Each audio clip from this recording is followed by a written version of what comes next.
Bienvenue. Aujourd'hui, on va explorer une question vraiment fascinante.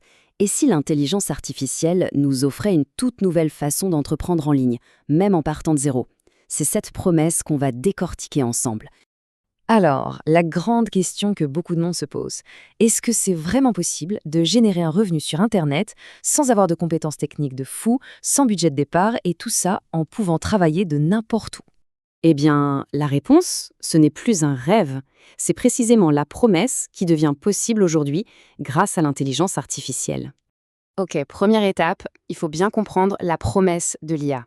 On va voir comment cette technologie ne fait pas que juste améliorer les choses, non, elle ouvre une voie complètement nouvelle pour générer des revenus. Et au cœur de cette opportunité, il y a un concept absolument clé, le produit numérique. C'est lui, le véhicule qui va transformer une simple idée en revenu. Mais alors, c'est quoi exactement? Alors, un produit numérique, c'est quoi au juste? Eh bien, c'est tout simple. C'est un fichier qu'on crée une seule fois, mais qu'on peut vendre à l'infini.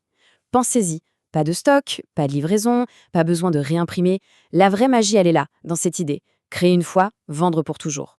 Et concrètement, ça peut prendre plein de formes. On parle de PDF, comme des planeurs ou des e-books, de modèles pour des outils comme Canva, des packs d'images ou même des fichiers audio, comme des méditations. L'éventail des possibilités est juste immense. Cette slide, elle illustre parfaitement la boucle du revenu passif. On crée le produit une seule et unique fois, on le met en vente et il peut générer de l'argent pendant des mois, voire des années, même pendant qu'on dort. C'est ça la beauté du concept. Bon, maintenant, ajoutons l'ingrédient qui change absolument tout, l'intelligence artificielle.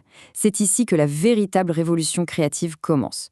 Regardez bien cette comparaison. Avant l'IA, pour créer un e-book, il fallait être écrivain. Pour un livre de coloriage, il fallait être illustrateur. Aujourd'hui, il suffit de décrire son idée à une IA, que ce soit ChatGPT pour le texte ou Midjourney pour les images, et ensuite on affine les résultats. Le rôle humain change complètement, on devient le curateur, celui qui organise, qui vérifie et qui met en forme.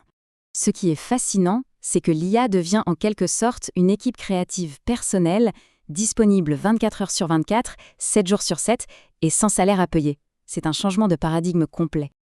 Alors, une question légitime se pose. Pourquoi maintenant? Est-ce qu'il n'est pas déjà trop tard? La réponse est non. Et on va voir pourquoi l'IA, justement, change complètement la donne pour ceux qui se lancent aujourd'hui. D'abord, la vitesse. Une tâche qui, avant, prenait peut-être 2 semaines de travail, peut maintenant être pliée en 2 jours. Ça permet de tester des idées très vite sans y passer des mois. Ensuite, le coût.